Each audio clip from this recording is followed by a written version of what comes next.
Nous aimerions parler de la nature de la prière, de ce qui constitue la prière, à ces différents points de vue. Et tandis qu'il peut y avoir plusieurs autres aspects, nous pouvons dire cependant que la prière a 5 aspects différents. La communion, la soumission, la requête, la coopération, et enfin le conflit. La prière est chacun de ces aspects, et la prière dans son ensemble les demande tous. On les comprend tous. La prière est une communion, c'est l'amour qui ouvre le cœur de Dieu, et c'est la fondation de toute vraie forme de prière. Nous pouvons la comparer aux 2 activités fondamentales de notre corps humain. Lorsque nous parlons des activités de notre corps physique, nous parlons de ce qui est organique et ensuite de ce qui est fonctionnel. Un trouble organique est très sérieux, un trouble fonctionnel l'est moins. Et la prière en tant que communion prend la place de ce qui est organique dans notre corps. Une part de notre constitution organique, c'est notre respiration. Nous ne nous arrêtons jamais pour y penser. Nous ne réfléchissons jamais en nous demandant « est-ce que je respire ?» ou bien « est-ce que je dois respirer maintenant ?» ou encore « combien de fois devrais-je respirer aujourd'hui ?»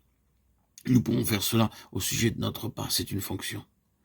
Mais nous ne le ferons jamais au sujet de notre respiration. Elle est organique.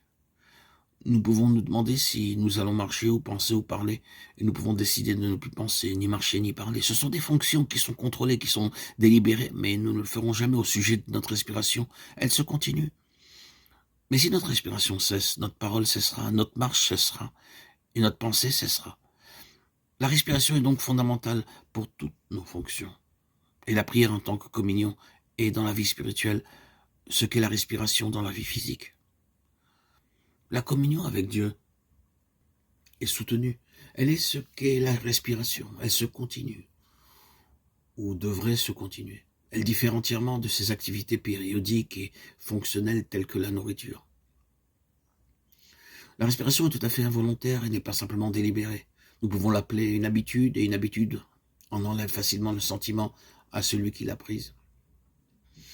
Nous faisons habituellement des choses sans être conscients du moment où nous les faisons. Lorsqu'une habitude est entièrement prise, elle devient une part inconsciente de notre conduite, et la communion avec Dieu est précisément cela. Elle se continue. La prière en tant que communion est simplement cela. Nous sommes en contact avec le Seigneur, et spontanément, même involontairement, nous ouvrons notre cœur au Seigneur. C'est la première chose fondamentale dans toute prière, et une chose à laquelle nous devons donner toute notre attention.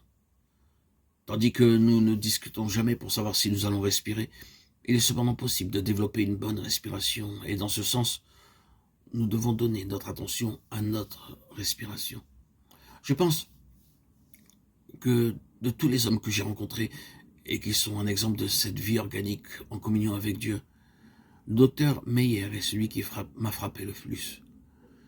Peu importe où il se trouvait, quelles étaient les circonstances, il s'arrêtait subitement, peut-être en dictant une lettre, dans une conversation, dans une réunion d'affaires, et disait simplement « arrêtez un instant », et il priait. Et ce fut son habitude durant toute sa vie. Il continua ce chemin, il semblait être à chaque instant en contact avec le Seigneur. C'était pour lui comme la respiration. Je crois que cela représente l'un des secrets de sa vie si pleine de fruits et la valeur de son jugement dans les choses du Seigneur. Ceux-là seuls qui ont été en contact intime avec lui, spécialement dans les assemblées exécutives difficiles, connaissent la valeur de ce jugement spirituel qu'il exerçait sur les situations, et tout semblait lui être donné très simplement, comme venant du Seigneur.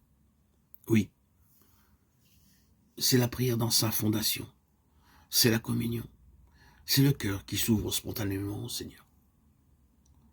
Ce n'est pas encore toute l'étendue de la prière, mais c'est la vie vécue à la base de toutes les activités délibérées, une vie en contact avec le Seigneur. Et c'est une chose très très précieuse. Cela rend toute autre prière tellement plus efficace. Si nous possédons ce secret, c'est une vie si différente d'une vie qui ne connaît la prière que dans les difficultés. Les difficultés sont très souvent beaucoup plus critiques qu'elles ne devraient l'être, car il nous faut trouver l'accès auprès de Dieu au lieu d'être avec lui. Je pense que très souvent le Seigneur permet les difficultés, afin de nous faire retrouver avec lui la communion que nous avions perdue. Et dans la pensée du Seigneur, le fruit de ces difficultés doit être pour nous de ne plus jamais perdre ce contact qui nous a rendus par l'épreuve, mais de le retenir fermement.